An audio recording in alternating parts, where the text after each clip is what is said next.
Today I'm going to show you how to submit an art request into NOMOS.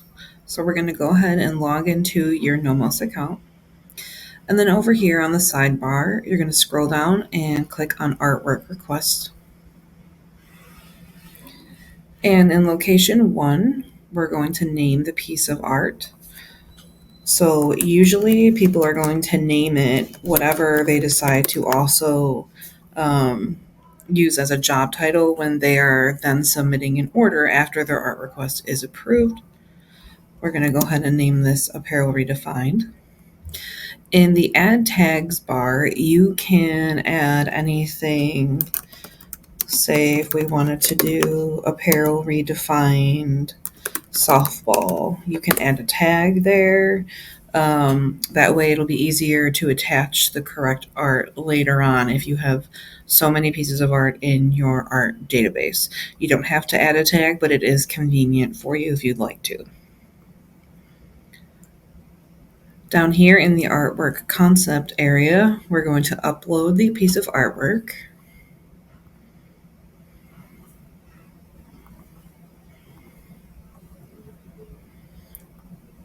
And you can upload more than one design at a time. So say I'm going to have this Apparel Redefined logo on the front of a shirt, and then I'm also going to have a sleeve print. You can go back in and click upload, and then you can add as many pieces of art as you'd like, as long as it's going to be going on the same order later on. So over here in the description box, anything you want the art team to know, it's going to be full front. We'll also have another area for that, but you can put anything you want, the placement, specific size, length, width, height, so on and so forth. You can also put in here any sort of color change information. So if we're going to have white and black tees, you can say red and black on white, and we'll say white and red on black. And that way there'll be multiple options for you to then go and attach to the order later on. So down here is where you're going to select the Deco Type.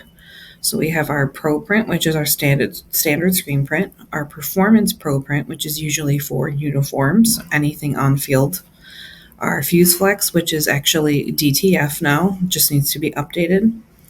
Fast Flex is going to be vinyl that we usually use for personalization, heat press names and numbers. Swift Stitch is embroidery. Teen Twill is our twill, and also if you have hats that are going to get patches, we would also select Teen Twill for that. And then we have DTG. So on this one, we're going to go ahead and select our standard Pro Print. And then you also have another option here to let the art team know anything else about the design. For artwork mockups, most people don't need a mockup on the actual garment, but if that is something that you're requesting, you would click yes, click add mockup, and then you can just go ahead and go to whatever vendor site you're going to be ordering from and just copy the link for that garment here. And then just let the art team know again in this description box anything they might need to know. If you need more than one, you can keep clicking add mockup. Now there is a charge for that. I believe it's $6 or $7 per style. So say if you want the same logo, but it's on 5 different SKUs, there is a charge for each one. So most people don't utilize this feature, but it is there if you need to. So down here, what type of garment will we be decorating on? For this one, it's going to be tops. And then over here, you can click where it says View Garment Locations. When you click on that, a chart's going to pop out, and it's going to show you all of the number correspondence in this list, an exact position on that little chart that pops out. And then the Imprint Dimensions Guide is just going to give you a little bit of a guide in terms of what we use as like standard sizing. So for this one, we're going to do top, center, chest. And we're going to do white shirts. And then I'll select black as well, since we did let the art team know there's going to be a color change. And what colors will you be decorating with? So these are all of our core colors. We can do custom colors. There is a fee for that, which is located in your pricing. If you did need a custom color, you would click this last box here, and then you would put PMS value, whatever that would be. And that's it for that. But for this one, we're just going to do our core colors. So it'll be white, black, and red. And then you would go ahead and click submit art request.